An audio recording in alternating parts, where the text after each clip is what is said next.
আমি বাংলাদেশের একটা জেলায় চাঁদপুরের এদিকে একটা এলাকায় আমার একটা তাফসির প্রোগ্রাম ছিল। তো একটা সময় আমি খুব প্রত্যন্ত অঞ্চলে যেতাম, রিমোট এরিয়ায়, বিল আর বিল একটা গ্রাম, দাওয়াত করছে তো আমি চলে যেতাম। কোরআনের কথা আমার পৌঁছাইতে হবে সব জায়গায়। তো মাহফিল শেষে রাত 2টার দিকে আমরা ফিরতেছি, বিল আর বিল কিছু গুচ্ছ গ্রাম। হঠাৎ একটা মোড়, ওই মোড়ের ওইখানে দেখি একটা গাছ ফালানো।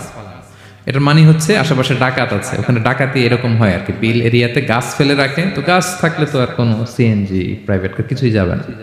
তাই আমি বুঝতে পারলাম যে এটা তো ডাকাতের কাজ। আমি সূরা ইয়াসিন তেলাওয়াত শুরু করে দিলাম। বিপদে বললে সূরা ইয়াসিনের প্রথম 9 আয়াত, কয় আয়াত?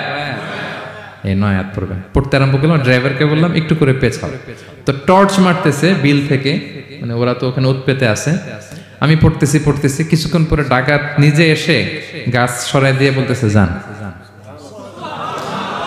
মানে ও কি করবে ও নিজেও বুঝতেছে না, ও যে কি করবে, ও কি করতে হবে ওটা মানে বুদ্ধি জ্ঞান সে হারাই ফেলছে। সে শুধু গাছটা সরালো, বলতেছে যান যান, এই চলে গেলাম আমি।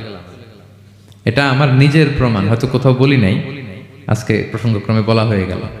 আল্লাহ তাআলা বলছেন, ওয়া ইযা ক্বারা'তাল কুরআনা জাআলনা বাইনাকা ওয়া বাইনাল্লাযীনা লা ইউমিনুনা বিল আখিরাতি হিজাবাম মাসতুরা।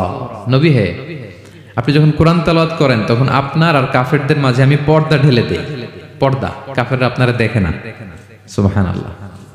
সূরা লাহাব যখন নাজিল হলো, তাব্বাত ইয়াদা আবি লাহাবি ওয়া তাব, ধ্বংস হোক নিপাত যাক আবু লাহাবের 2 হাত। আবু লাহাব কে ছিল বলেন তো? বিশ্বনবীর চাচা। তো আয়াত যখন নাজিল হলো, চাচার বদনাম যখন আয়াতে আসলো, চাচি উম্মে জামিল খুব রেগে গেল। সে যখন নমুসলিমদের কাছে শুনতে আরম্ভ করলো, কি আমার স্বামীর ব্যাপারে কটূক্তি, আজকে মুহাম্মদের খবর আছে, আতাইনা ওয়া আবাইনা ওয়া আমরাহু কালাইনা, আজকে মুহাম্মদের একদিন আর আমার একদিন, একটা স্পরস্পর করে ছাড়বো। রেগে মেগে, খুব জাদ্রের মহিলা ছিলেন, আসতেছে। তো বিষ্ণু ইসা ইসলাম কাবা ঘরের পাশে আবু বকর রাদিয়াল্লাহু তাআলা আনহুকে নিয়ে বসা।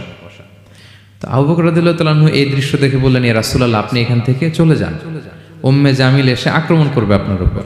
আল্লাহ রাসূল বললেন, আবু বকর তুমি ভয় পেও না, আমি জাস্ট একটু কোরআন তেলাওয়াত করবো, এরপরে কি হয় দেখো।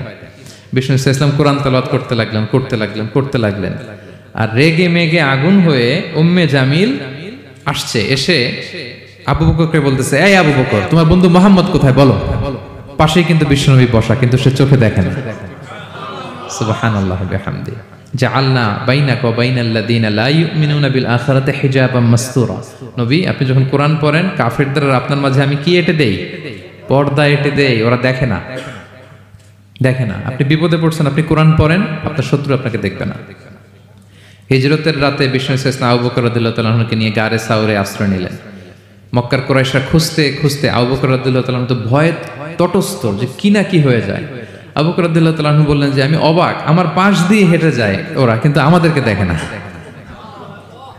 ইমাম আল কুরতুবী, তিনি মনসুর দুর্গে বন্দী ছিলেন, জালিমের বন্দিশালায়। উনি জেলখানা ভেঙে পালাতে লাগলেন।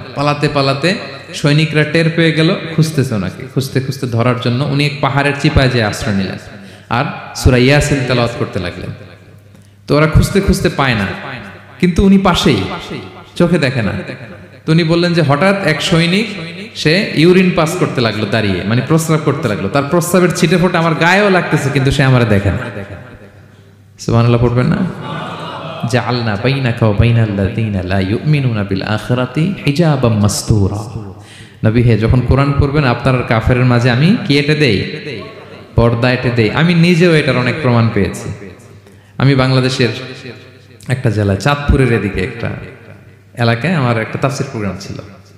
তো একটা সময় আমি খুব প্রত্যন্ত অঞ্চলে যেতাম, রিমোট এরিয়ায়, বিল আর বিল একটা গ্রাম, দাওয়াত করছে তো আমি চলে যেতাম। কোরআনের কথা আমার পৌঁছাইতে হবে সব জায়গায়। তো মাহফিল শেষে রাত 2টার দিকে আমরা ফিরতেছি, বিল আর বিল কিছু গুচ্ছ গ্রাম। হঠাৎ একটা মোড়, ওই মোড়ের ওইখানে দেখি একটা গাছ ফালানো। এটার মানে হচ্ছে আশেপাশে ডাকাত আছে, ওখানে ডাকাতি এরকম হয় আর কি, বিল এরিয়াতে গাছ ফেলে রাখে। তো গাছ থাকলে তো আর কোনো সিএনজি প্রাইভেট কার কিছুই যাবে না। তাই আমি বুঝতে পারলাম যে এটা তো ডাকাতের কাজ। আমি সূরা ইয়াসিন তেলাওয়াত শুরু করে দিলাম। বিপদে বললে সূরা ইয়াসিনের প্রথম 9 আয়াত, কয় আয়াত? এই 9 আয়াত পড়বে। পড়তে আরম্ভ করলাম, ড্রাইভারকে বললাম একটু করে পেছাও।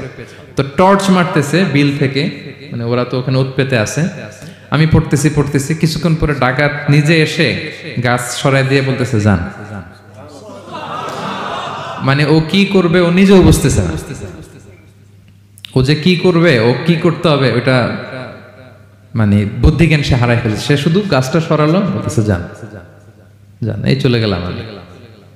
এটা আমার নিজের প্রমাণ, হয়তো কোথাও বলি নাই, আজকে প্রসঙ্গক্রমে বলা হয়ে গেল।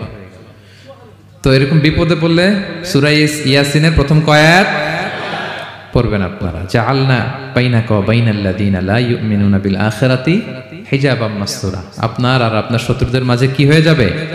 পর্দা পড়ে যাবে, দেখবেই না আপনাকে।